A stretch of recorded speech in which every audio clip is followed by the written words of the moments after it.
Hi, Professor. This is Chien-Hao saying. So for this presentation, I would like to explain how I would evaluate the organizational culture at my internship company, CBIS. So CBIS is a San Diego-based agricultural biotech company. And for this presentation, I would also like to explain why the culture matters for creativity and performance in the corporate. For this MBA internship assignment, my goal is not only to define culture in theory, but also to identify a practical way to study in a real organization. I will briefly compare three common approaches to culture analysis, discuss their benefits and limitations, and then explain why the analytical descriptive approach is the strongest fit for my internship setting. I will close by showing why culture matters to organizational effectiveness, employee engagement, and innovation. Overall, my argument is that culture influences everyday behavior, so understanding it can help leaders improve both collaboration and results. There are three major ways to assess organizational culture. The first is the survey research approach, which uses questionnaires and climate skills to capture how employees perceive the organization. It is useful when leaders want comparable data across teams.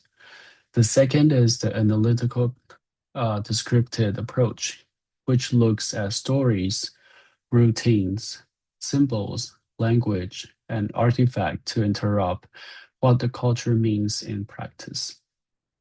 This approach helps explain how values showed up in everyday work. And the third is the ethnographic approach, which involves deep observation and interviews over time so that culture is studies as lived experience. Together, these approaches move from board and efficient measurement to more interpretive and immersive understanding. So the best choice depends on the organization and the purpose of the analysis. When I compare these three approaches, the main trade-off is between speed, depth, and feasibility. Survey research is the quickest way and most scalable option, but it often stays at the surface level because it measures perceptions rather than hidden assumptions. And the graphic gives the deepest insight into real behavior and informal norms, but it usually requires more time and access than the short internship allows. The analytical descriptive approach sits in the middle.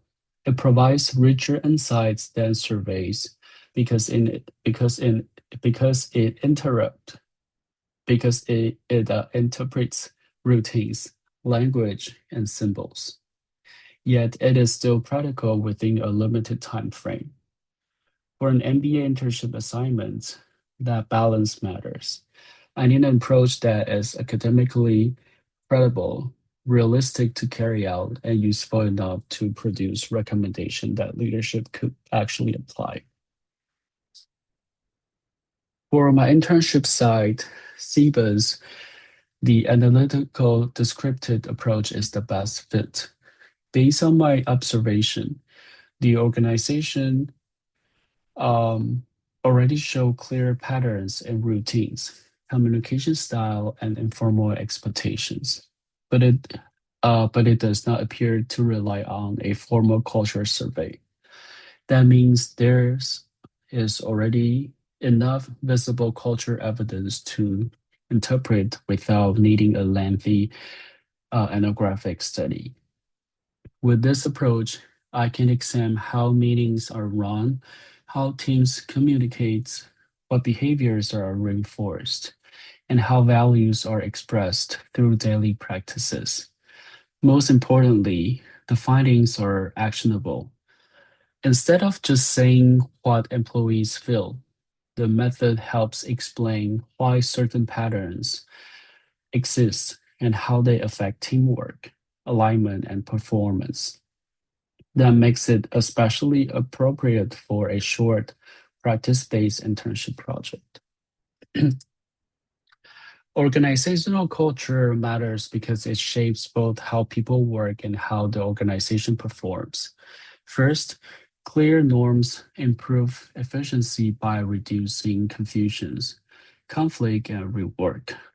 Second, a supportive culture strengthens engagement and retention because employees are more committed when they understand expectations and feel aligned with shared values. Third, culture affects innovation. When people experience psychological safety, they're more willing to share ideas, experiment, and learn from mistakes.